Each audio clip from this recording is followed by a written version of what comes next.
Welcome to Liminal Radio. I'm Hatter. And I'm Gray, and we are going to be talking about the video nasties, censorship in horror, and our brand new Patreon page that is going to be starting up that is going to have a lot of different features, including us reviewing video nasties. We are very, very excited about this. Oh yeah, we're gonna try and bring a little bit to the YouTube, but the problem is with these reviews and these kind of liminal radio horror theater, if you know, kind of viewings that we're doing, is that we are not pulling any punches. Like, it's the video nasties. It's against the spirit of it to censor it. So unfortunately, we cannot have it here. Absolutely. So this episode, we're going to be talking about what the video nasties are, which of course were banned movies from the 70s and various other eras, and censorship in general in media. And we're going to be talking about all that here. We're going to do as much of that as we can here. But in order to really talk about these films and really review them and discuss their merits, we have to be able to show you the movie, and we have to be able to use plain language. And we can't do that on YouTube. We cannot do that on TikTok. They will not let us. They will send people to come break our knees.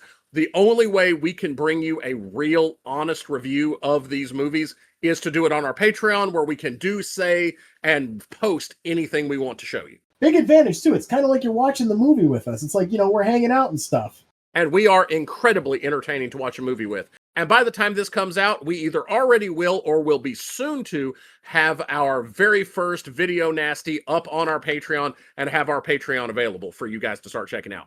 And heck, we'll give it away. The movie we watched was Last House on the Left, and it was a lot. It was a lot.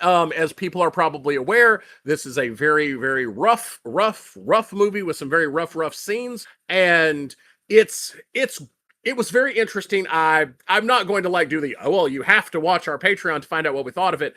I would say overall, it justified its existence. But the really interesting part is the part that gave me and Hatter so much pause is not the parts you think. This is YouTube. I can't even say what kind of scenes it's famous for having that are really bad. But those aren't the scenes that gave us pause. There were actually some other scenes that made me go, holy shit, did they actually do that? So it's weirdly not the scenes I was expecting to give me pause. Yeah, and if you go over to the Patreon and watch the video, you'll find us in the first 7 minutes. So if you want to find out what we're talking about, it's pretty easy. Absolutely. So, Hatter, do you want to tell everyone what the video nasties are exactly? The video nasties were a collection of 70 some odd movies. I can't remember the exact number offhand. That were mostly, this was focused in the UK. It was the UK banning films and even prosecuting filmmakers because the films were just too extreme. Now, this will include movies like Last House on the Left, which will already be up on our Patreon when we post this, if not very soon. Evil Dead was on that list because of the famous tree scene. I can't go into too much detail on that. And a lot of really obscure ones that some of them didn't even release for about 30 years because the people refused to cut them back. And one in particular, I can't remember the title offhand, released like 30 years later to very little fanfare because there was stuff that was so much worse already. That has been one of my experiences with the videos nasties as we've been talking about them, as we've watched some of them, is that it is a mix of stuff that is still considered really, really, really extreme by today's standards, but also the type of thing that's really tame by today's standards, that's kind of almost silly and campy. So stuff that we have way rougher stuff today, but also some stuff like Last House on the Left that's still extreme even by today's standards, and then stuff like Evil Dead, which is pretty tame by today's standards. For sure. And in today's episode, we're going to talk a lot about them. We're going to talk about censorship especially because we have some pretty strong views on that. And the idea that a film is banned is, and we were just talking about this before the episode when we were just talking about stuff.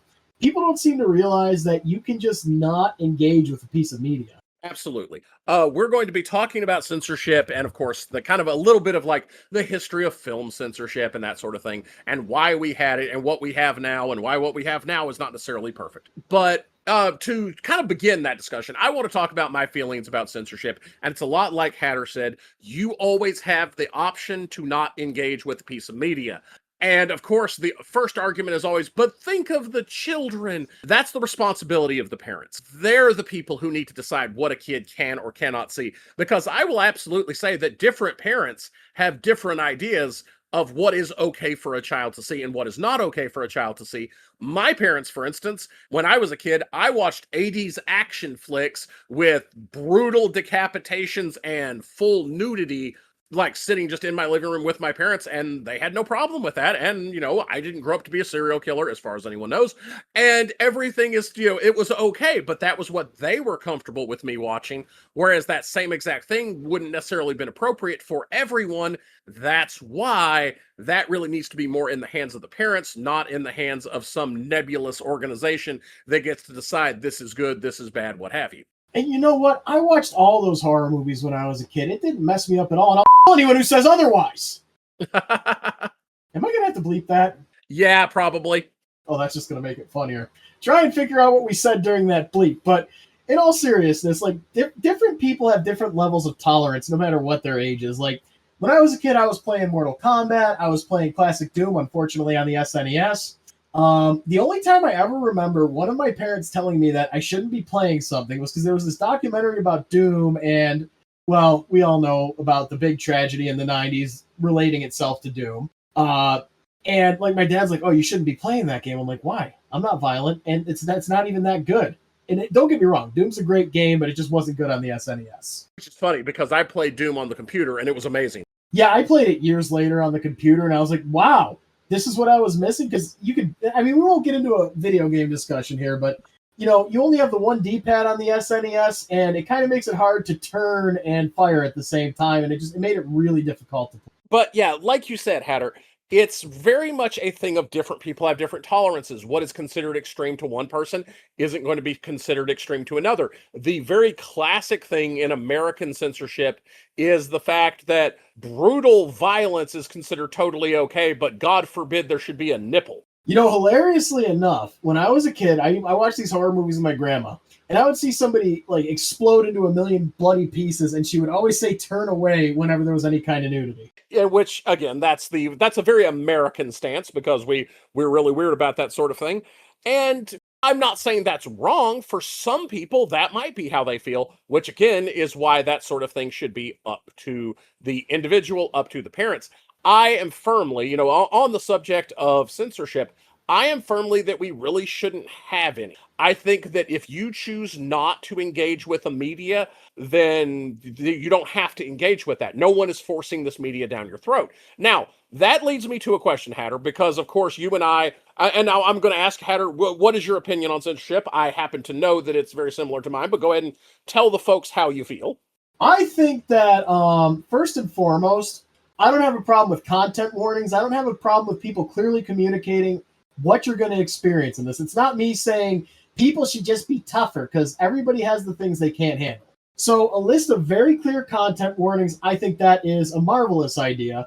But saying that some people can't engage with a piece of media because they're afraid it might slip into the hands of people it wasn't intended for is, what's the word I'm looking for, is friggin' stupid. And like, I remember there was a whole thing about people wanting to remove Has Been Hotel, and you knew it would come up. Remove Has Been Hotel off of Amazon because kids were seeing it. And it's like, where are their parents? What are their parents doing? Amazon has a kid's profile, and if you take Has Been Hotel away from me, I will kill you. You're gonna have to bleep that too, Hatter. Dang it, I gotta stop saying that. But yeah, similar viewpoint. I'm against censorship. I am all for, again, letting people know what the content is so they can make an informed decision as to whether they want to engage with it or not. I'm not saying people are weak because they don't like certain kinds of violence. I'm saying the media should be available to the people who want it and clearly communicated to the people who don't. Absolutely, and I could not agree more. I love content warnings, and I often say that I love the type of content warnings that tell you what's in something, because one, that way, if there's a person who can't handle that and doesn't want to watch that, then they know to stay away from it. And on the other hand, if you're like me, for instance, and you want to watch something with that in it, then it's a whole lot easier for you to find. So I love content warnings. I think those are amazing. Now I'm going to ask not a devil's advocate question, but sort of the other side of the spectrum, because we try to be very balanced here. Hatter, what would you say is too extreme? Is there anything you would say is extreme enough that you would say maybe it shouldn't be allowed to show, or even backing off from that slightly, if you would say, nothing maybe, if backing off from that slightly, what would you say is so extreme that maybe you personally would not want to watch it? I have a somewhat nuanced opinion on that. I think that there are some subjects that just are difficult to properly portray. I think the important thing is not what shouldn't be shown, not what shouldn't be in a movie, but how it should be handled. Like we talked about Last House on the Left, certain scenes were handled in a way that didn't glorify that type of violence, that actually made it really gross and made us really dislike the people who were doing it. I think if it's handled that way, you can do just about anything. Now, there's a good example, and God, I wish I could remember the name of this movie because I mentioned it a few times, but it was a movie about these places in Japan where they were performing human experiments and stuff. Future Hatter here. The film is called Unit 731. And no, I did not remember the title of it anywhere in this episode. And the way they handled it, they used like slasher style cinematography and stuff, and people said it was extremely disrespectful. And I'm not going to say that the filmmakers were bad for making it because they were genuinely trying to just show people how horrific it was. They just maybe had a misstep in the way they did it. But yeah, you need to remember that certain scenes, like we're not watching a movie like Last House on the Left for those scenes. I mean, yeah, those scenes are an important part of the plot, but we don't like seeing that happen to people. It's part of telling a story. It's part of building up to what happens at the end. So in short, I'm going to say you can show anything you want. The way you show it matters more. And I think especially with subjects like that specific kind of violence we can't mention here, extreme violence and gore, stuff like that, it's just all in how you handle it. And I could not agree more. I believe respectfully handling subject matter is the key to being able to show literally anything. I think the key is when you show certain kinds of violence, and I even will say, to clarify, just in case anyone's confused, let's say intimate violence, because we can't say the real word, and yes, it sucks that we can't say the real word. That's why we're putting this stuff on Patreon, by the way, guys, so we can use real adult language, but we'll say when depicting what we're going to call intimate violence, the big thing for me is not to fetishize. This should not be shot in such a way where you feel like the director or the camera is excited by it. It should be shown as the horrible, horrible thing it is. Now, I will say that there are certain types of movies where part of the point is, biting satire, where it's meant to make you very uncomfortable. So sometimes they will handle things indelicately on purpose. And I believe that can have a place, even though that needs to be very, very clearly labeled as what it is.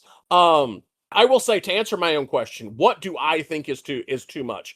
And for me, as long as it's all fictional and as long as it's all clearly labeled, I am down for anything existing. I mean, it's not going to bother me at all. It should exist. And you can just not engage with it again, as long as it's clearly labeled. If it's too much for you, if you don't like it, you don't have to engage with it. I will say that for me, the cutoff for I will definitely not watch things, and I will even hear some discussion on whether it should exist or not, although, again, as long as it's legal, it probably should. One, of course, and this should go without saying, but anything that's a depiction of illegal activity, as in, like, literally a depiction of illegal activity, I'm not down with.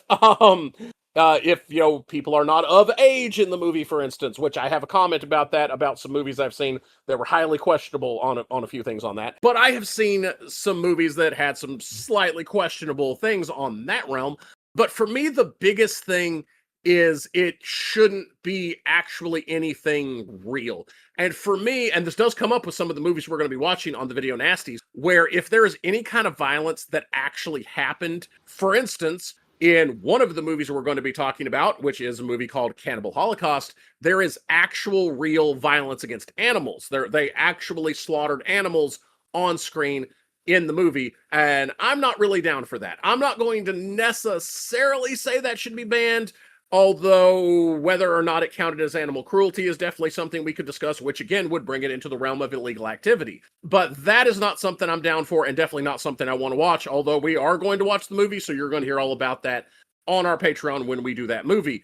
The other thing is, doesn't come up much in mainstream movies, but does come up a little bit when we're talking about internet videos sometimes, is actual gore, as in like real footage of people actually being harmed. That's not something I'm really down to watch at all. You want to watch Faces of Death? No, Hatter. No, I do not want to watch that. Again, because of the real violence. Now, as long as I know it's fake, as long as I know these are actors, I'm okay with it. It doesn't bother me. But once it crosses that line into reality, that's where I'm not really down anymore. Yeah, and I'm gonna say, yeah, I don't like when there's like real violence, real animals being hurt and stuff like that. And yeah, we were watching Last House on the Left. I'm not gonna say much. I'm gonna say the main character is 17. I found myself Googling to make sure the actor was 24, and I'm like, okay, the actor's 24, but they towed a line in the first 7 minutes. Again, we're not gonna focus too much on that. If you watch the watch through with us, you'll see what we're talking about. But yeah, there are certain things that I personally don't find that I find uncomfortable.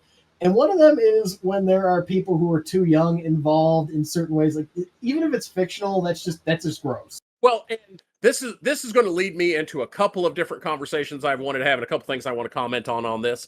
Is one, intimacy coordinators and why I think they're super important. And I think they have made movies a lot better. And another thing I want to talk about is a scene from the movie called Prophecy, which is a fantastic movie. We get to see Viggo Mortensen be the devil. We get to see Christopher Walken be a scary angel. It's a fantastic movie. Totally like it. Here's the thing. At one point, we have an angel who basically has to hide a soul inside of a human, and he decides to do this inside of a young girl. And as part of that, he kisses her. He puts his mouth on her mouth, like as in mouth-to-mouth resuscitation kind of style. Here's the problem. I am a theater nerd. I know how to do stage kisses. I know how to do all this kind of stuff. I know how you fake that kind of thing. They did not choose to fake that. They had this grown-ass man put his mouth on this probably 10-year-old girl's mouth, and that actress was that young when this was done. Now, it wasn't necessarily in a sexual way, but I still feel that is wildly inappropriate. You could have because I don't know if anyone is familiar with this concept, but much like we have stage combat, we also have stage intimacy where you can fake things and they don't have to actually happen. And when you want to show two people kissing, if you don't want to show them actually kissing, there's a lot of ways, playing with angles, playing with camera, hand placement, that you can make it where they don't actually have to kiss and they appear that they did. And you could have done that. They chose not to. So this adult man put his mouth on this underage girl's mouth. Not a big fan of that. That's the kind of thing that makes me just a little bit uncomfortable. Yeah, no, I'm going to say that's pretty gross. Yeah, that's not cool. I didn't like that. Now, I will say, since we're talking censorship, I do not especially like censorship. I'm going to do a brief little thing on the history of censorship, because originally there was no censorship. I'm sure some people might be familiar with the concept of the movie Deep Throat, which was basically an adult movie that was shown in mainstream movie theaters because at the time they did not necessarily have a separate classification for adult movies. So, and that movie was one of the things that sparked them that they did need classifications and they did need censorship. But rather than go with something sensible, they went with the Hays Code, which was just basically a big long list of stuff you just can't put in movies at all. And that was where we were for a really long time until they got into kind of the modern era and we went to the rating system that we have now. Now, the rating system is not perfect because it's based on vibes. A bunch of people form this little panel, just make decisions about movies based on vibes. It's also weighted to bigger movie producers where they can get away with stuff that small indie producers can't necessarily get away with. And they might consider one movie to be R-rated while they consider another movie to be PG-13 while they have the exact same type of thing in them. It's just based off vibes and they have no clear delineated rules exactly for what does and doesn't count. And they are very kind of prejudiced, and they will make some really questionable choices. Like anything with LGBTQ characters will generally get much more harshly rated than the same scene if they're opposite sex people. So it's very, very messed up how we currently have it, but we do have to admit it's a lot better than the Hays Code and better than the Video Nasty days where they wouldn't allow these shows to be shown at all. Yeah, that's kind of how I feel about it too. Like when you have a board of people rating something, their natural kind of sensitivities and, dare I say, prejudices will leak into it, as you just kind of delineated for us. I don't know if I used that word correctly, but we're going to pretend I did. But yeah, I think the problem is we don't have a hard and fast idea of what is considered adult content and what isn't. Like, obviously, we know somebody getting their head chopped off. Yeah, kids probably shouldn't see that. We know that anything too suggestive is more adult, but we don't have a hard set of rules to tell us what is adult and what isn't. I mean, back in the day when Beetlejuice came out, you already know where I'm going with this. they dropped the F-bomb in a PG movie. Absolutely. Now, in the modern era, in a PG-13 movie, you get one F-bomb, which is a really funny joke, by the way, because then the joke is in PG-13 movies, where should they use their one F-bomb? I was saying that a while back when they were talking about putting Deadpool in movies, I was like, they better never put him in a PG-13. No, even better. They should put him in a PG-13 movie and have him through the whole movie break the fourth wall and say, I'm saving the F-bomb for the good part. And have someone else say and have him like just have a total fit and walk off the screen. That would be so amazing. There was also a joke going around about the Lord of the Rings movies. One of the jokes that I find really funny is people pointing out that the Lord of the Rings movies are PG-13, so technically, once per each of those 3 movies, you would have got one F-bomb, and people discussing where the best place to put it would have been. That's a good question. I think when Viggo Mortensen... Was it Viggo Mortensen when he broke his toe? I don't remember the movies that well. Yes, Viggo Mortensen as Aragorn broke his toe while kicking the helmet, and that is a great place to use it. I think that having Gandalf use it whenever he's fighting the Balrog, you shall not pass, would have been a great way to use it as well. That would have been fantastic. Yeah, just have Viggo Mortensen. I know the character's name. I can't remember it offhand because I'm mean. Aragorn. When Aragorn kicks the helmet. Aragorn, son of Arathorn, wielder of Narsil, Flame of the West. And have him kick the helmet and just fall to his knees and go, my toe! But, yeah. That would have been awesome also. And of course, guys, this is on topic because this is how silly it is to have these kind of rules in censorship, because they lead to these silly things like, well, technically you get one F-bomb in this movie, but if it's this movie, you can't use that. It's ridiculous. We're pointing out the ridiculousness of this. Although I will say in the second movie, when we have the King Theoden kicking Wormtongue down the steps, and he says the line, you would have had me walking on all fours like a beast.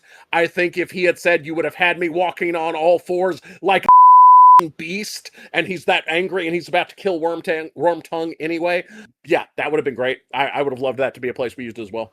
Yeah, it is kind of silly. It's so arbitrary because what I mean, you wouldn't have it in a G-rated movie, but that word really isn't that bad. It doesn't even mean, because like the idea is it's supposed to mean, intimate behavior, but it doesn't even mean that anymore. It's just an angry sound now.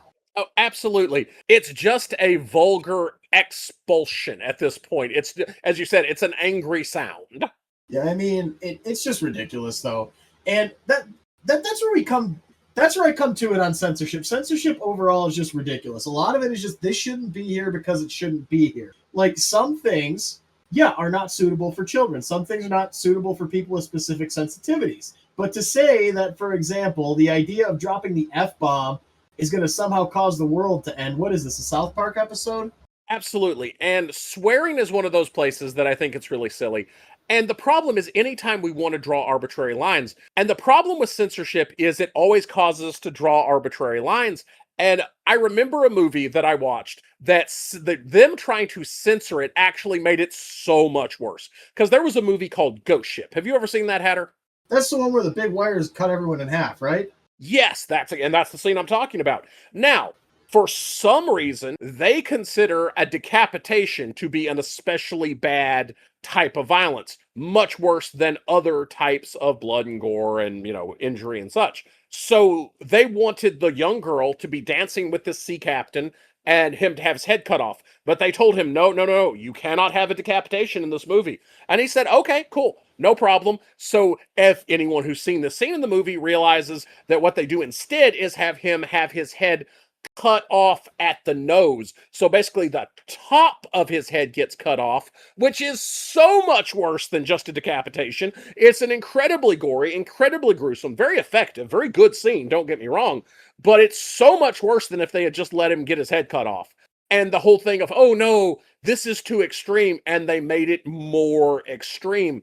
And that's what censorship does. It more often defeats its own purpose than actually accomplishes its purpose. Like, especially even with those words that I bleeped earlier. That's what I'm saying. Y'all heard it earlier. You don't know what that is. It could be something so much worse than what I said. There is actually a very funny type of YouTube video called Unnecessary Censorship, where they take a movie that is well known to be completely not inappropriate in any way. And they start bleeping these words in such a way that makes you assume that they used really bad words. So they take a completely innocent scene and make it seem really, really dirty by censoring it. Yeah, they do that with. I've seen a few of those with SpongeBob, and like I remember seeing one scene where Patrick says, "Should I get Squidward?" And they bleep the word "get." You know, should I beep Squidward? Should I bleep Squidward? Yeah, pretty much what he said. It's. I mean, there was that whole episode of SpongeBob where the Sailor Mouth episode where they're just using ocean sounds over swear words, and I thought it was just a legend for a while, but in studio, the voice actors were actually dropping F-bombs and stuff because it made the flow of the sentence more natural. And finally, somebody found one of the clips and put it on YouTube where SpongeBob says, Krabs is a... I don't remember what the swear was, but hearing SpongeBob say that for real is one of the best moments. And that's absolutely hilarious. And again, I'm not saying that this language needs to be said in front of children, but as a parent, if you don't want your children to hear those kind of words, then don't let them watch media that has those kind of words, which is something that particularly bugs me, which is because parents do not want to parent. I know that this is a very unpopular opinion, but this is a hill I'll die on, and you can just be mad at me about it. Because parents do not wish to parent, it causes everyone to think they should remove anything that's not child-friendly from our society, meaning that adults who might rather want to consume some adult media, and I don't mean adult in that sense. I don't mean that kind of adult media, although that's not irrelevant to this conversation either. But a adult who might rather want to consume some adult media can't, because we have to make the entire world child friendly, because parents don't want to actually keep their children from consuming media that is not child friendly. Yeah, it's like, I didn't have any kids. Why should I have to suffer for their mistakes?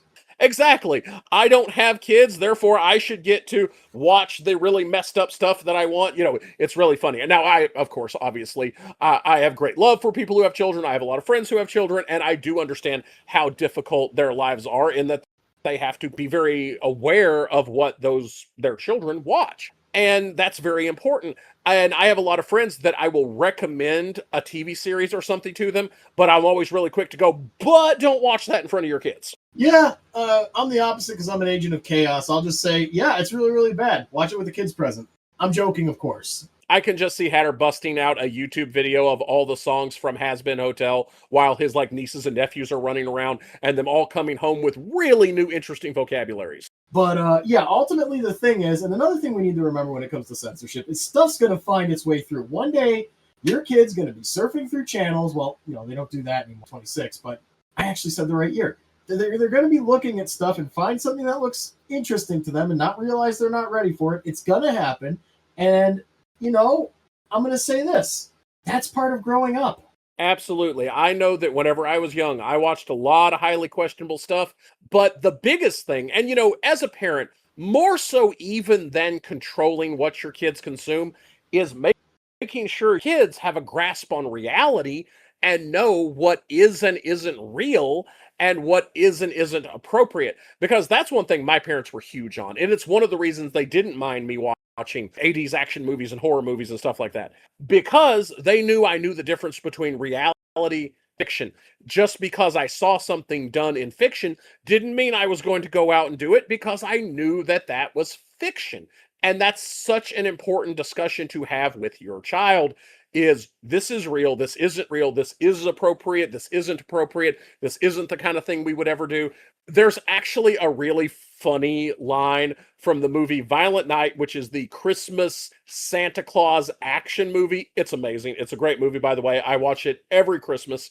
And there's a line where they have this young girl with her parents going to see their grandmother, and the grandmother is very rich and very inappropriate, and she just she's on the phone swearing, saying the most creative curse words that you can think of, and you hear the parents looking down at their very young girl saying, now those are grandma words. We don't use those words. Yeah, there you go. Grandma. And I think the thing is, yeah, on that same subject, the idea is part of a parent's job is to teach their kid how the world is. And you can't shield them from, because there are bad things in the world. And yeah, up to a certain age, yeah, you can shield them up to a certain age because, again, it's when they're ready for it. But You can't convince them that people in the real world don't die, they don't do bad things don't happen to people. And I think it's really important to have those conversations with kids so they don't grow up in a fantasy land. And I think media is a part of that, like this harsher media. I'm not saying, put Last House on the Left for your 12-year-old. Don't do that. But like, as they grow up through different phases of media, it's a good way to kind of segue into the conversations you have to have with them. Oh no, absolutely, and I could not agree more. And definitely age appropriateness. We're not saying that parents should not govern what their kids watch, just that it should be up to the parents. So, because there are some kids who are very mature and can handle discussions that are very, very mature for their age and understand fiction versus reality very well. And then there's some that maybe aren't as well balanced, that maybe couldn't handle those discussions as well. And the parent's the best one who's going to be able to know that. And we come back to it once again. Content warnings. That is much more effective than an arbitrary rating system. Well, and my opinion of what we should have as a rating system is I don't think age-based ratings should exist at all. I just don't like that. I do not care for them. I don't think they're especially helpful. So, TV 14, PG 13, R, all that kind of stuff. To me, that doesn't really mean very much, and I don't find that very helpful. I like the content base. So, strong violence, mild violence, sexual content, nudity. Those are, even like if you want to get nuts with it and include all sorts of weird ones, tobacco and alcohol use, whatever, insensitive language. I don't care what content warnings you put on stuff because it's just a content warning. Once you've been warned, we're warned, you're now on your own recognizance. So I love the idea of putting specific content labels on things, not necessarily arbitrarily deciding, oh, this is appropriate for a 13-year-old, when we can definitely all agree not all 13-year-olds are the same. Oh, for sure. And there's a lot of content warnings out there that some people look at. This is another big problem we have is, solipsism, this idea that people think their worldview is what should dictate everybody's what is considered to be inappropriate. We see that a lot in caring culture and stuff like that. Like, for example, here's a movie where somebody's smoking. Oh, if they see this guy smoking, they'll start smoking. No, they won't. I've seen plenty of people smoking, and I don't. Okay, fair point. But just because somebody sees it doesn't mean they're going to imitate it. Absolutely. And I would actually argue that certain things, especially like smoking being a great example of something you might want a kid to see in a movie, because then it can spark a conversation that, hey, Dad, what's he doing? Well, you see, he's smoking tobacco. Here's what that's like. Here's why you might not want to do it. Here's the issues about it. It sparks a teachable moment, and teachable moments can be really awesome. And now that being said, I want to circle back a little bit because I mentioned intimacy coordinators before, and I feel very strongly about them. I like them. A lot of people don't, but I don't like the reason they don't like them. I'll explain. Now, first of all, they basically started with Game of Thrones because Game of Thrones had a ton of intimate scenes, and they realized, you know what, we really need some people to be here to help set limits, set boundaries, and enforce those boundaries. Because in the past, there were movies, this also circles back to us talking about not always wanting realistic things depicted in movies. We're okay with fake stuff, but we don't always necessarily need to see the real thing. And I do believe intimacy is one of those things where you shouldn't necessarily be asking actors to perform intimacy, because this is something, there are several movies. There's a very famous one called Brown Bunny where this is the case, where basically because a director wanted to have a certain act done to them, they did in the movie, the director played the part and then had that actress perform said act on them. That is incredibly wrong. That is incredibly inappropriate. And that is the type of thing that intimacy coordinators help prevent. Now, I actually follow a woman on TikTok who's an intimacy coordinator, and her entire thing is enforcing the contracts because the different actors and actresses have agreed to certain contracts, and she helps them understand what their options are, various modesty garments, various types of pads and things to make it so that while it can appear that they are, engaged in whatever intimate act, they don't actually have to. There was also a recent change, by the way, I think it was the last 5 or 10 years, I forget which one, to the SAG, the Screen Actors Guild, and their rules, which basically now completely forbids anyone in the Screen Actors Guild from engaging in unsimulated intimacy during a movie. And I approve of that. If you want to see unsimulated intimacy, there are special websites for that. In a mainstream movie, I'm okay with saying everything has to be simulated, be it violence, be it intimacy, whatever.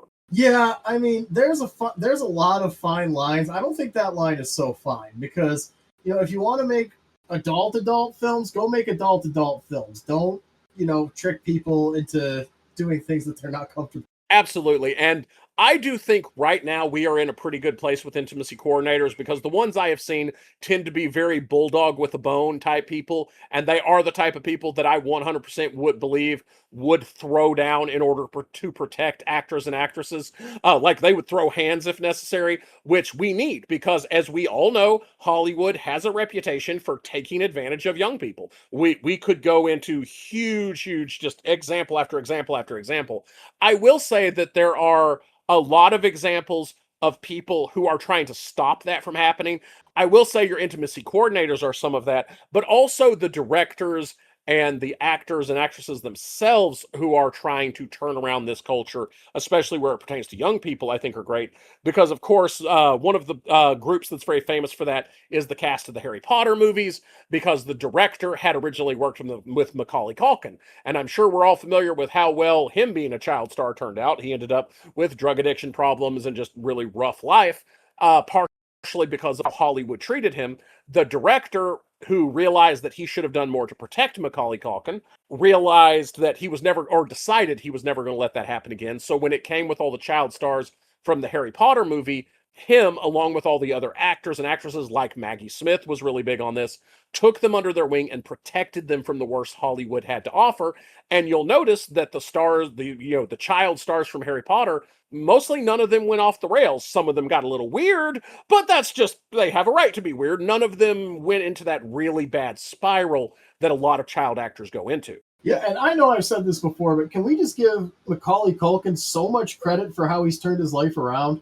Absolutely. Anytime you go to a dark place like that and you can pull yourself out, that is so amazing. Now, I will say, bringing back up something that Hatter and I have both enjoyed talking about, which is Welcome to Derry, I want to say that the guy they got to play Dick Halloran, I was listening to an interview with him, and oh my God, he's really Dick Halloran in real life, because there was an interview where he was talking about, he says, yeah, whenever people do television, they, don't really want to be a family. They just want to get in, get out, get their paycheck. He said, yeah, I wasn't letting that happen. That's not happening with me. I was calling up people. I was inserting myself into their life. We were going to be a family. And I made sure all those kids knew that if they had any problems, they could come to me, they could talk to me. And you very much got the impression that this man would have thrown hands to protect those children.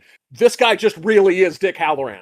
I wonder if he really has psychic powers. I would believe it. If nothing else, that look with his eyes that he does. Oh my God, yeah. I would have no problem believing that he has the Shining. I think it is really important to have these. And I just heard of intimacy coordinators when we started doing this podcast. You brought it up in an early episode. I think that's really important because, like, people think, you're an actor, you're playing a role, you should just, and people think this with any job, really. It's like, oh, you have to take the good with the bad. You had to understand this going in. No. You can't treat somebody like they're not a human being just because they agreed to take a paycheck. Absolutely. We definitely need people. And the thing is, the intimacy coordinators are there to help the director too, because the director has a vision for the scene that they want to make happen. Part of the intimacy coordinator's job is to make sure that they get a really good scene, that they show what they want to see, but do it in such a way that doesn't cross any of the boundaries or make the actor or actress uncomfortable. Yeah, I would say a few that I've seen a few, like I've seen some of the scenes from Game of Thrones, very convincing to the point where it was still a little bit gross. Well, I will say that if it's from the early parts of the series, they didn't have intimacy coordinators yet. And some of those scenes you're seeing are so convincing because they're not exactly simulated. And basically, yeah, those scenes are why we have intimacy coordinators, because they didn't simulate them really the way they should have. There was one scene with Jon Snow's actor where he was talking about, yeah, basically I just kind of went for it.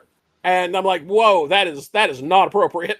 Yeah, that's not something you want to admit proudly. And I mean, don't get me wrong, theoretically everyone was consenting, and I mean, the woman wasn't present, so I don't know how she felt about it, but just that's not something we need to be asking mainstream actors and actresses to do. I just don't think that's reasonable. And you may disagree with me, but the SAG Actors Guild agrees with me. So I feel like this is a pretty reasonable line to have. Yeah, I would say so. Like, it comes back to what we were saying earlier in the.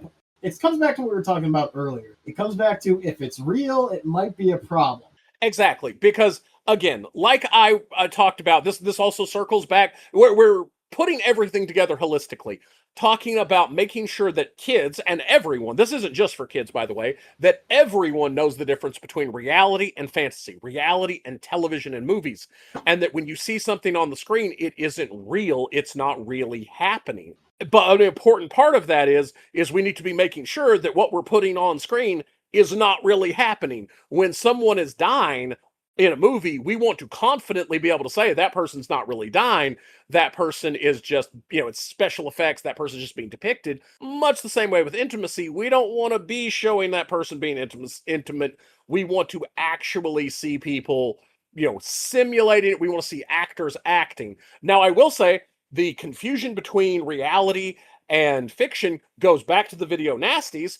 And one of the movies we talked about, Cannibal Holocaust. Oh yeah, this is uncomfortable. We're not doing really the super uncomfortable part. We are discussing about the fact that this guy was actually charged with a crime and arrested in England because they thought he had killed his actors and actresses. Oh yeah, that's right. Yeah, he had to actually call in and find these actresses and actors and have them show up in court and say, yeah, we're alive, we're not dead. Absolutely, because it's found footage, and he wanted, as part of the marketing, them not to really be present, so he wanted them to kind of be laying low while he's marketing the film to kind of make it seem like it might have been real, and he did too good of a job. And of course, the government, being a government, which they're not very smart, governments by definition usually aren't. We try not to be political, but I don't feel that's political. I feel like everyone can agree with that, right? That's a fairly safe statement. Well, the word government. Oh, go ahead. Well, the word government comes from the Latin governus, which means stupid. I believe that 100% without fact checking it, so I won't. But it's them not being incredibly intelligent about the situation. They believed his marketing and decided to charge him with a crime. And this man is desperately calling people on the phone, trying to get people to show up to prove they are not dead, that he did not actually kill his actors. So even governments sometimes have a hard time telling the difference between fantasy and reality. Yeah, and I'm going to say that guy was, with that rumor going around as a horror director or a horror writer, whatever he did, he made the movie.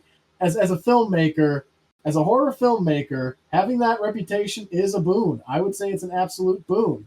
Oh, absolutely. I'm sure that movie was seen a whole lot more because of the notoriety that it got from literally having a criminal case around it than it would have otherwise. You can't pay for that kind of publicity. Yeah, I was just checking too because I was curious if the guy was still around. He died in 2022. Yeah, and don't get me wrong, there were definitely things in that movie he did that I do not approve of, and unfortunately, most of them had the what Hatter thought I was going to mention. Yeah, I can't mention it on YouTube. So if you want to learn more about that, it's not going to be right away, but we are going to be watching Cannibal Holocaust on our Patreon, so you'll be able to go over there and find it and kind of see what we're talking about. And I warn you, it'll be rough, but it will be worth learning about, I'll say. Well, I'll give you our planned schedule for this. This week with this episode, we're gonna have Last House on the Left up. Next, we're planning on doing Evil Dead and probably Cannibal Holocaust after that. So, Hatter, do you want to take just a quick moment to tell everyone where they can email us, where they can find our link to our Patreon, all that kind of stuff? You can always email us at liminal.radio.podcast@gmail.com. You can find us on Facebook. Just search Liminal Radio. Our logo will be up there. And we'll have a Patreon link down in the description once this video goes up. I don't know why I'm saying that, because y'all are only going to hear this once the video is. And also, we will make sure that we have a link to our Patreon from our Facebook. Yep, that's the next step. So, yeah, lots of ways to reach us. Let us know what you want to see. This is entertainment for you guys. We want to make sure it's entertaining for you guys. So, in short, we talked a bit about censorship and extreme media here. We're both very much against censorship, very much for informing people of what they're going to engage in. And it's a very complicated and nuanced subject. So, we probably didn't cover anything. If there's anything we didn't cover that you wanted to know more about, let us know down in the comments. Absolutely. The very nuanced subject of censorship is something I could talk all day about because I feel it's so personal. And because it's so personal, that's why we can't really trust people to make these big blanket statements. Because what I might find is totally unacceptable and totally disturbing might not bother you at all, and vice versa. And if we just try to limit what anybody would find as too extreme, what anybody would be disturbed by, then we end up not having anything. We end up not showing anything in our art. And it's kind of the death of art if we're afraid to offend anybody. So while we definitely want to have good content warnings, we want to be sensitive and understand that some things are just not for certain people, too extreme for certain people, or just not their cup of tea. At the same time, one person's uncomfortability cannot mean that art doesn't get to exist. I agree 100%. And, ultimately, at the end of the day, there are subjects that these movies broach that are things that are problems in our world that if we don't talk about it, they don't go away. So I think it's important that even if it's in something like a horror movie, if it starts a conversation, isn't that kind of the whole point? And you are so right, Hatter. It is important to talk about these kind of things.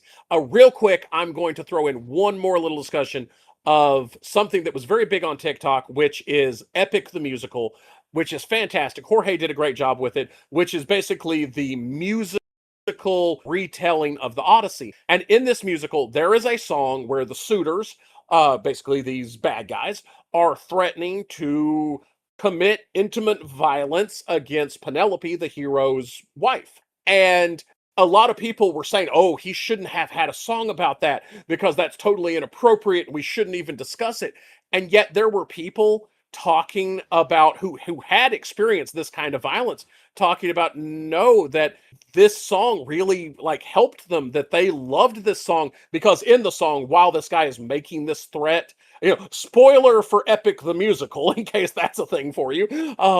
But while the guy is making this threat, at the very end of it, our hero shows up and executes him, like brutally. And it's amazing. It's a great scene.